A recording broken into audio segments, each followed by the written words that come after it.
ఇంటర్వ్యూలో first round aptitude reasoning ఉంటుంది, తర్వాత టెక్నికల్ రౌండ్ ఉంటుంది. టెక్నికల్ రౌండ్ ఆన్లైన్ కోడింగ్ అయ్యాక మీరు ఎప్పుడైతే హెచ్ఆర్ని ఫేస్ చేస్తారో ఆర్ఎల్స్ టెక్నికల్ రౌండ్లోనే టెక్నికల్ పర్సన్ని ఫేస్ చేసినప్పుడు they always communicate in English.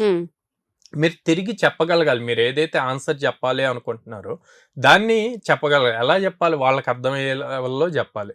దానికి మీరు అక్కడ ఈజ్ దగ్గర వాస్ పెట్టారా ఇవన్నీ చూడరు, మీరు ప్రాపర్గా అర్థమయ్యేలా చెప్పగలిగారా లేదా అన్నది ఇంపార్టెంట్. సో ఇప్పటికిప్పుడు ఇంగ్లీష్ ఫ్లూయెంట్గా రావాలి అంటే రాదు, ఇట్ టేక్స్ టైం. మీరు ప్రాక్టీస్ చేస్తూ ఉంటే టైం. ఇప్పుడు మీ ఫోకస్ ఏంటి అంటే ఇంటర్వ్యూకి ఆ 10-15 మినిట్స్ మీరు మాట్లాడగల క్యాపబిలిటీ రావాలి. సో దానికి ఎలా ప్రాక్టీస్ చేయాలి అన్నది ఇంపార్టెంట్. సో నేను చెప్పినట్టు ప్రాపర్ ప్రాక్టికల్ ఓరియంటెడ్ ఎక్కువగా ప్రాక్టీస్ చేయించే ఇన్స్టిట్యూట్స్ ఏమున్నాయి అన్నది చూసుకోండి, వాటిలో జాయిన్ అవ్వచ్చు. లేదా యాప్స్ ఉన్నాయి, ఆ యాప్స్ బేస్ చేసి నేర్చుకోవచ్చు.